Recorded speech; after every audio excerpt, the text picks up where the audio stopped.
Welcome, everyone. Thank you for joining us, both in person and on Zoom. It's a very exciting day, and I'm happy to welcome our new head coach, Lynne Roberts.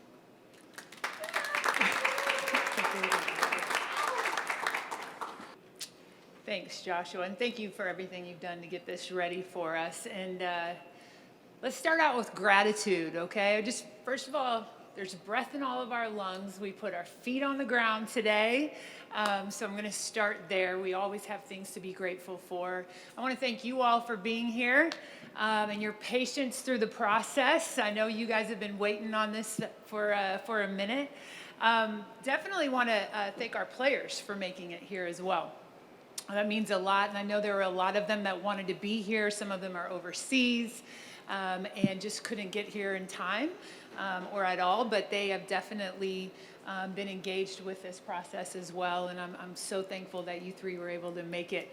I think Dee dropped off Amaya at school, got on a plane, came out here, so really appreciate you all. I want to thank our staff. Christine Manger, our president. We have a lot of our VPs here in this room that have been with this organization for a long time.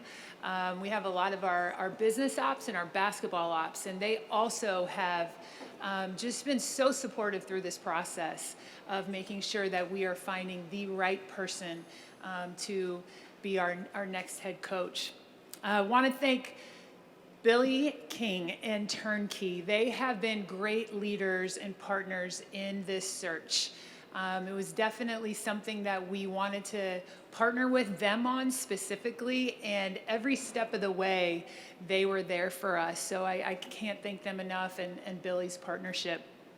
Want to thank Eric Holloman. Eric has been so committed and clear-minded and consistent in how he has shown up for me since I stepped foot into this organization. I know Christine Manger, our president, but through this entire process, there has not been a meeting that we've had that he has not been a part of and participating. He and our ownership have been so supportive in this process. I know they have been for years, but my experience with them through this head coach search has been they are completely invested in this. We flew all over the country. This was an exhaustive search, truly a global search.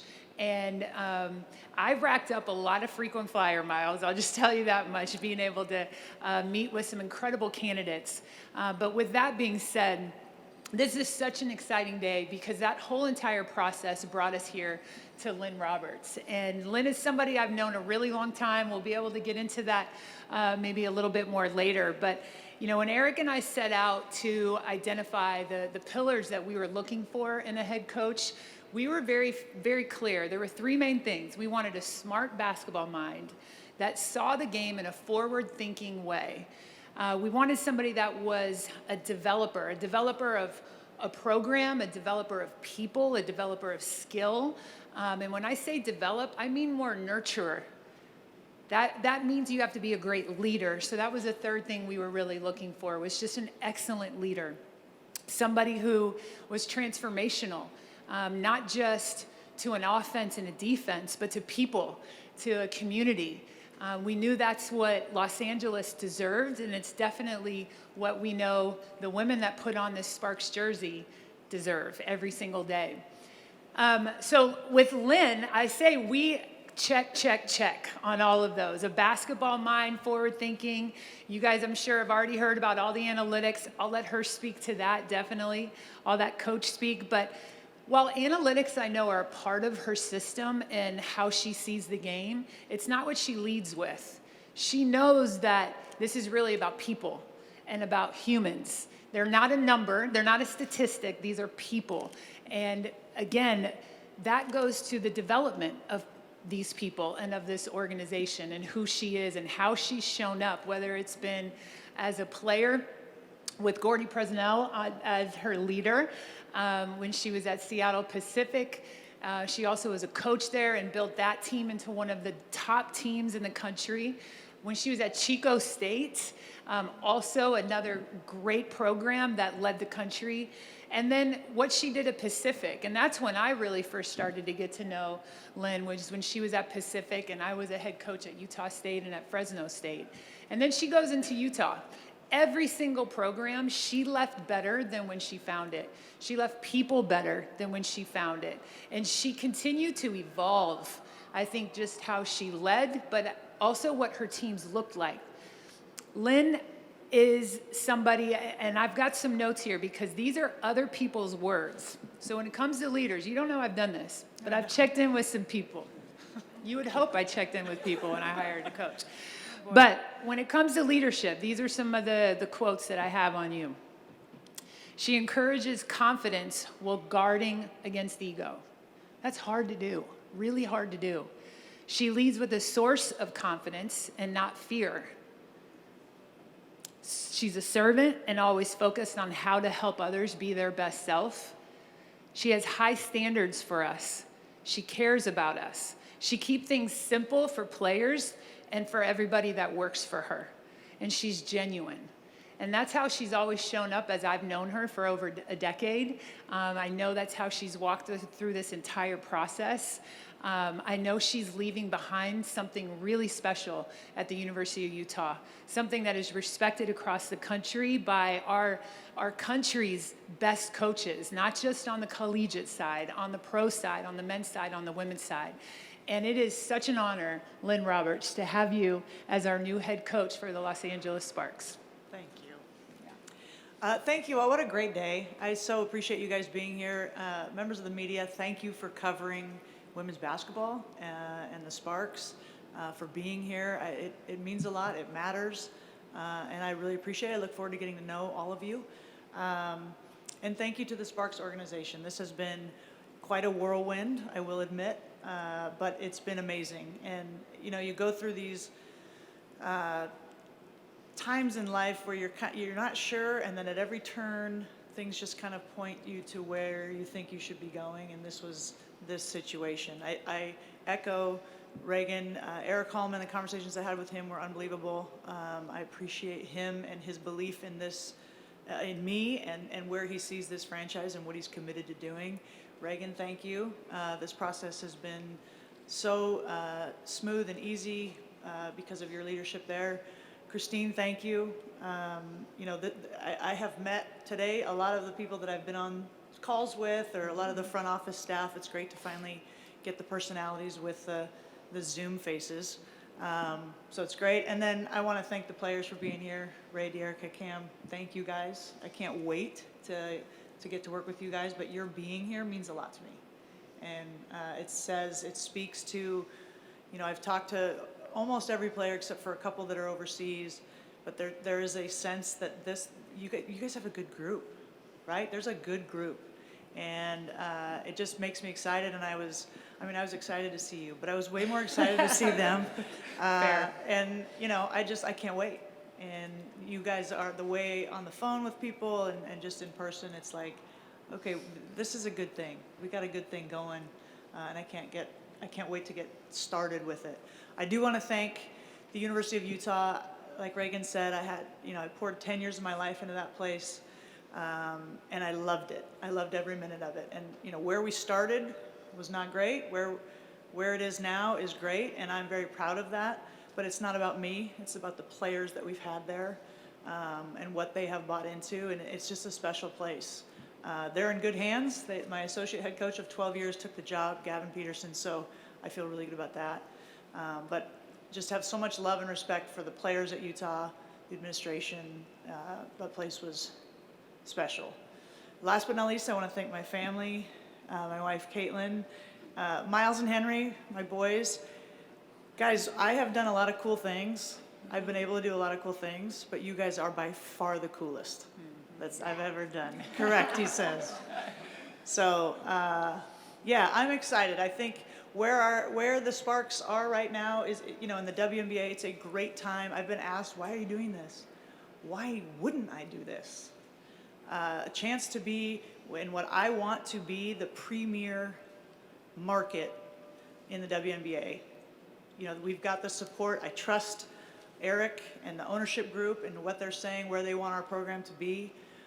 where they want this organization to go.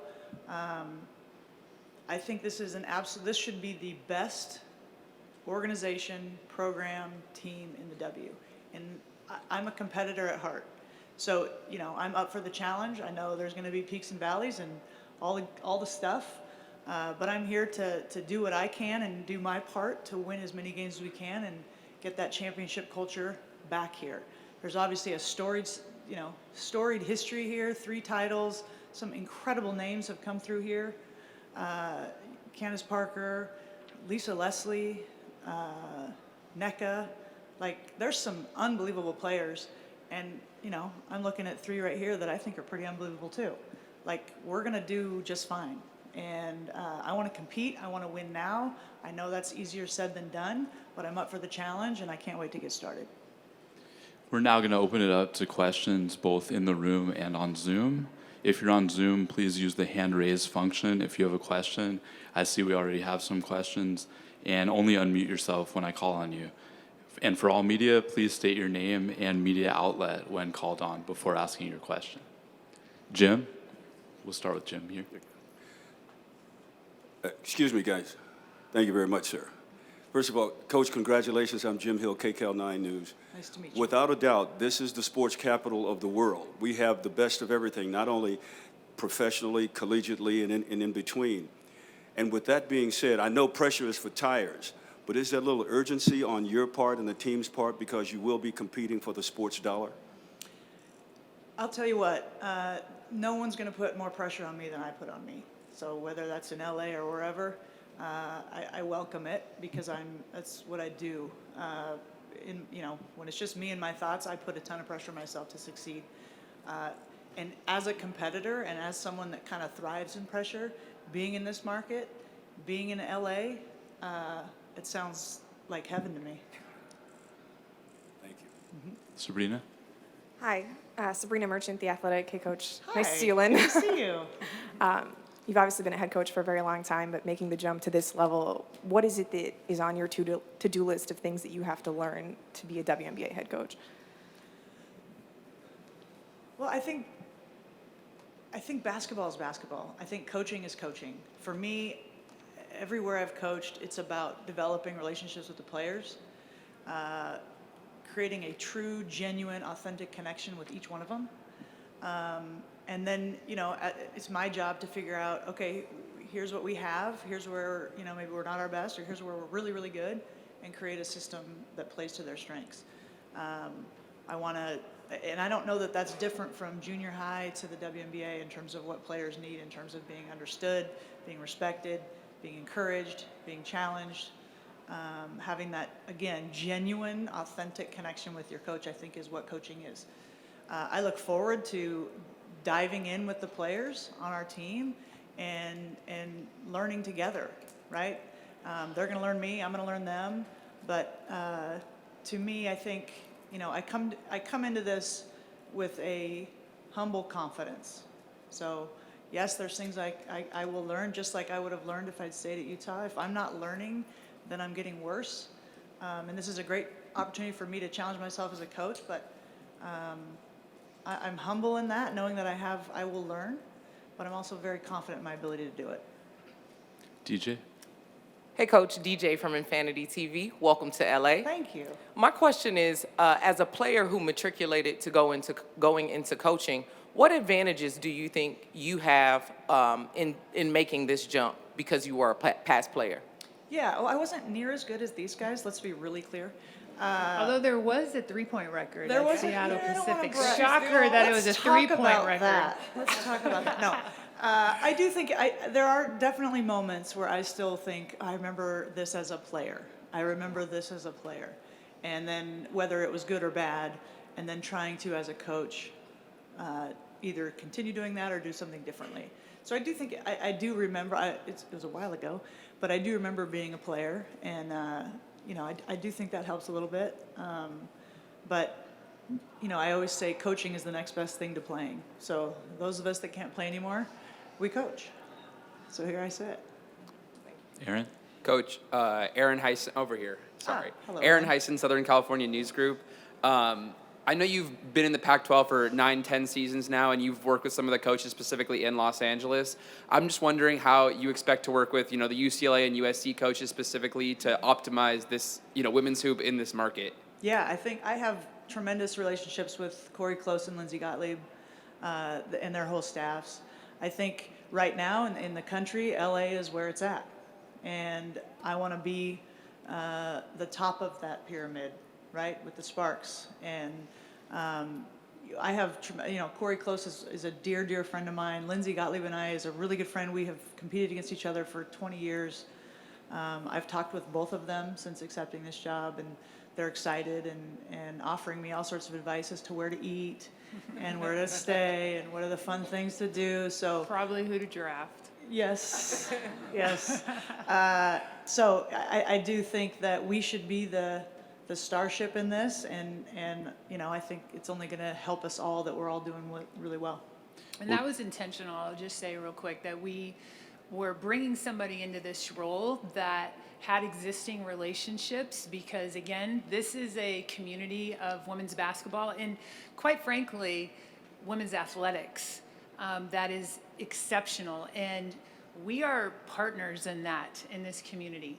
Not just business partners, but also thought partners. And that was intentional on our part. We'll go to Zoom now to Howard Megdal. Howard. Yes. Good to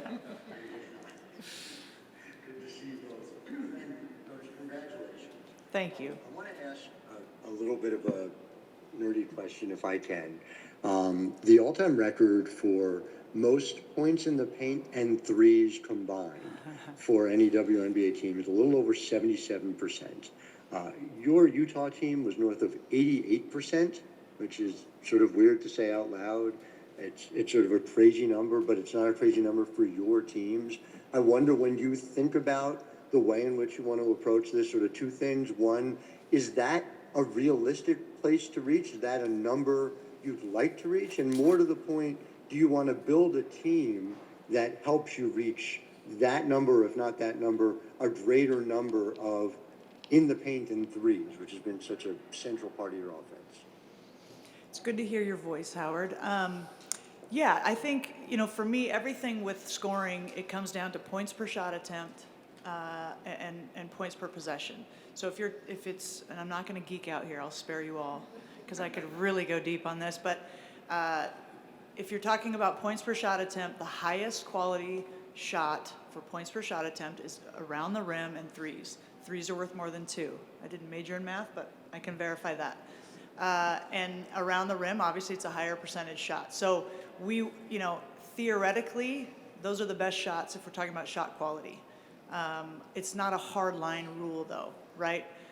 So my whole thing is predicated on shot quality and making sure players understand why it's a good shot, why it's not a good shot, and then but you have to tailor it to your personnel. You can't just say, this is what we're going to do, and then go meet your team and see what, you have to tailor it specifically to what your players are really good at.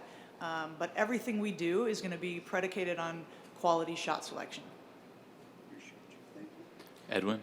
Edwin Garcia, silver screen and roll and switch appeal. Coach, my question is, you talk about returning to glory, and this team is coming off its worst winning percentage in history, and it's currently in its longest playoff drought in history. How important is it to make the playoffs and begin contending soon? I mean, I wouldn't be here if I didn't think we had a really strong roster in place, and the opportunity to, bring in a couple pieces where that's realistic. Is it going to be easy? No. Is it going to be challenging? Absolutely. Is it possible? For sure. That's the goal. That's the goal every year. And, in LA and with this organization, that's going to be our goal. Now, you have to say that's our goal, and then you have to back up and say, how are we going to get there, right? And what are the steps in the process? What's that going to look like? And that's my job. That's Reagan's job. But I think we've got an incredible core group. We've got we've got kind of a cool combination of some veteran leadership. De'Erica's one, Azare's one, Lexi, and then we've got a really dynamic young group with Rakia and Cam and Ray Zaya, like that's a good roster right there. And then we can keep working with it. But I believe in the guys we have now, and we'll add to it. But heck yeah, I want to make the playoffs. Ray. Hi, Ray Morales, Sporting Tribune. Welcome, Coach. Thank you. So when did this process start for you to becoming the Sparks head coach, and why make the jump now? I got to tell you, I woke up this morning and I had no idea what day it was. So I don't know when it started. Not that long ago, and I can let Reagan answer a little bit of this too. But I had a few long conversations with Reagan on the phone, and we had a pre-existing friendship. And so, she just kind of called like, hey, let's talk about this. And, I was 100% invested at Utah. I wasn't looking to leave or anything like that. I had just signed a 6-year extension and all the things. But, I talked to Reagan a few times. I talked to Eric. I talked to, some other people. And it just kind of felt like, okay, this is a golden opportunity. And as a competitor, the chance to coach the best in the world, that's what I want. And as hard as it is, and it was, and it still is, to have left kind of the program that we built there at Utah, and those players and the families and the relationships, that was really hard. But sports is like that sometimes, and we just felt like for our family and for my, I am competitive to a fault. I'm going to race Reagan off the podium here when it's over. But, the chance to be in this league at a time when the W is, it feels like there's a tipping point, and to where it's just at a different level of opportunity. And that's why I made the jump. And it's like I said, as hard as challenging as it was to leave those players, I feel like I have been affirmed at every turn that it was the right move. Back to Zoom for a question from Rachel Galligan. Hi, Lynn. Hi, Rachel. Congratulations on the opportunity. Hi, Reagan. Good to see you guys. Hi, Rachel. I can't see you, but I hear you. Yeah, you don't want to see me right now. Okay. I've got a bit of a cold. Happy for you, Lynn. And if you remember, we were just together in Kansas City at Big 12 Media Days, what felt like, about a month ago? I just wanted to ask you one question about just we're seeing now, it seems like a little bit of a trend with Carl Smesko and now yourself making this jump from the college ranks into the pro ranks, and obviously a lot of open positions in the WNBA. How much did the current climate or current landscape of the NCAA world, did that have any play in this whatsoever? And then secondly, has this always been a dream of yours to be a part of the WNBA? Great question. I don't think, I'm not sitting here because I was nervous about the NCAA or tired of, anything like that. I'm sitting here because it's a chance to coach the best people in the world and win a championship in LA. That's it. I don't know that there's another franchise I would have been, had late conversations with like I did with Reagan. I think the chance to be part of the Sparks organization was what was really luring to me, and talking with the ownership and all of that. So I'm not here because of any sort of fatigue with NCAA. I don't know if there will be more of a trend. I certainly think the rise in the W and the investments being made, it might be more of a trend, but that's not why I'm here. I'd like to say something on that. Just being a former coach at the collegiate level and now in this role and going through this process, it was really interesting hearing the narratives that were out there that some of the best, we know that this is a league of the best players, and we have some of the best coaches in the world that coach basketball at any level in this league. And there are also great coaches at the college level. But there is a belief and a narrative that the pool was small in which to get coaches to come and coach at this level. And I think the pool is small if you're not willing to be patient and you're not willing to invest. The pool is actually really wide and really deep. I am so proud of the coaching pool that is out there that coaches women's basketball. there just has to be an investment in it, and that's an investment of time, of resources. And again, that is definitely a testament, I think, to Eric Holloman and his leadership and our ownership, but also the patience that we had to really foster a relationship and conversations and identify and not try to do this and be the first one to name a coach. It was about getting the right coach. And in order to do that, there was going to need to be patience. And again, I started this thanking you all for that patience and giving us grace and the space to be able to do that. But I just, as a former coach, I want to say again, the pool is wide and deep. Don't limit ourselves. Back to Zoom for Jackie Powell. She has a question for each of you. Hello, all. Thanks for taking the time. Hi, Reagan, and congratulations to Lynn. Reagan, I'll start with you. So obviously the expansion draft is coming up real soon, and this league hasn't had an expansion draft in a very long time. So I'm just curious how you have been preparing for something that's really quite new for almost all of the executives currently leading these teams across the W.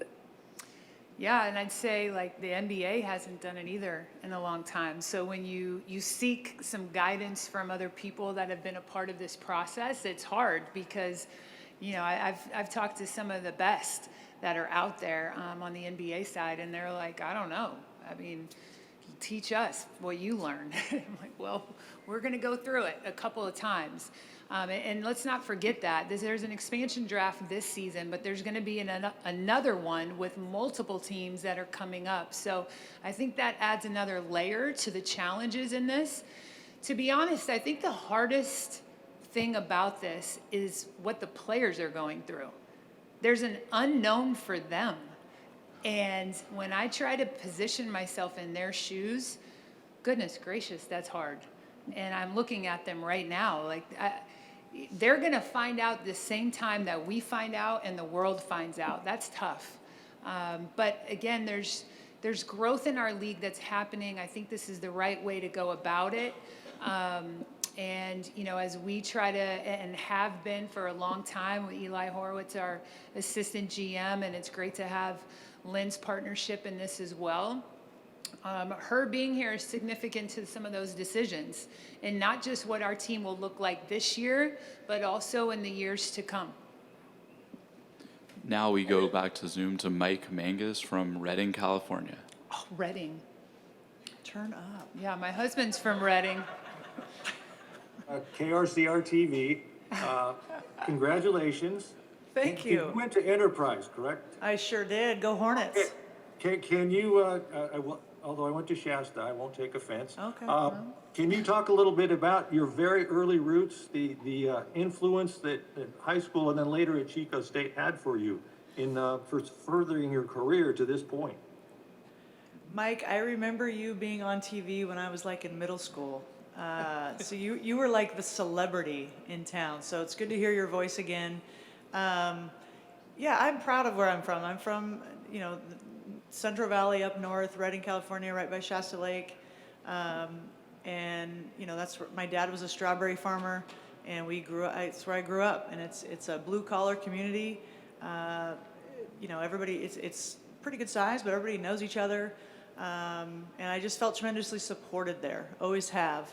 And, you know, it's just a special place. It really is. And then having the chance, my first head job, I took the job at Chico State University when I was 25, which I still don't know how I landed that job, but I talked my way into it, and we did well. But, you know, living in Chico was fun. It was kind of I was there in my 20s, and that still feels very home. And when people say, I've lived in Salt Lake City for 10 years, people say, you meet somebody out, you know, in Texas, where are you from? And I always catch myself because I always say California, even though I lived in Salt Lake City. So my NorCal roots are strong, and I'm very proud to say I'm from there.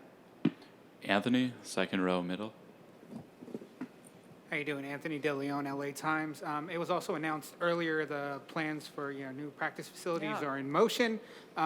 What does that say about the the organization and the owner's commitment to continued investment in the future? Yeah, well, I know the announcement came out today, but it's been in motion for quite some time, right? So all those who linger aren't necessarily lost. We're just being very intentional in how we go about all of this. And again, Eric Holloman and our ownership's leadership in this space has been tremendous. We're really excited about this. And we know that it's imperative. Again, this is about the players. This is about the women and creating a place that they are resourced, not just with the best coaching staff and the best teammates, but their best training facility, all of the nutrition, all of the things. And we're not just interested in building a practice facility and having this house. We want to build a home that, again, is reflective of who they are, the direction we're going, the excellence that they strive for and model all the time. We want to put memories in there, and we're really thrilled that we are well on our way there. Mark?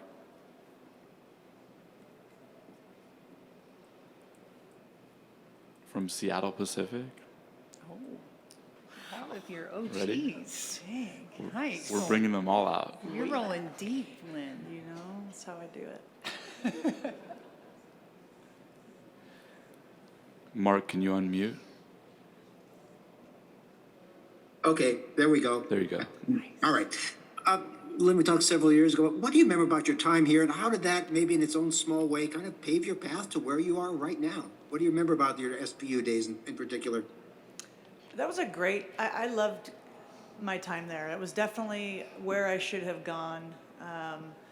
It was, I played for the great Gordy Presnell there. He's now the head coach at Boise State. He has had as much impact on me as anyone in my life. And it was a really, it was just the perfect place for me. And I had other opportunities to go elsewhere. And again, I keep coming back to this kind of gut feeling, but I just knew that's where I was supposed to go. And it just felt right. And, I grew up a lot there. I was a knucklehead from time to time. I know, shocking. But I got, I really matured and developed and had, we won a lot. We had a lot of fun. And then I went on and got my graduate degree there too. And it's just, I look back at my time at SPU and I'm just so grateful that that's where my path led me. Aaron? Yeah, Coach. Over here again. Sorry. Oh, there you are. I don't know. No, It's you're like good. you're over Yeah, I know you did some time working with the Utah Jazz when you were kind of like building up your offensive system. Yeah. Just two questions for you. When did you kind of start making that shift towards your innovative offensive system, and how did working with the pros and a team like the Utah Jazz help you out with that? Yeah, so the COVID year, we had been doing pretty well in postseason and all the things, and then COVID, which was obviously awful for the planet and for everybody, but it particularly hit my basketball team in terms of we were bad. And it was just, we had a really bad season, and I couldn't really put my finger on it. And actually, Cam, you'll appreciate this. We played Stanford at home. We all remember COVID. There's no one in the stands, and we got just blasted by Stanford. And I'm sitting at home, and Tara calls me, and I look at my phone. I'm like, oh, Tara's calling me. So I, go outside, and I take the call, and she's like, Lynn, and she basically said, you need to get your stuff together. And she didn't say it like that. And she said, I don't want to see another coach at Utah, but you need to do that. You're too good of a coach. You need to.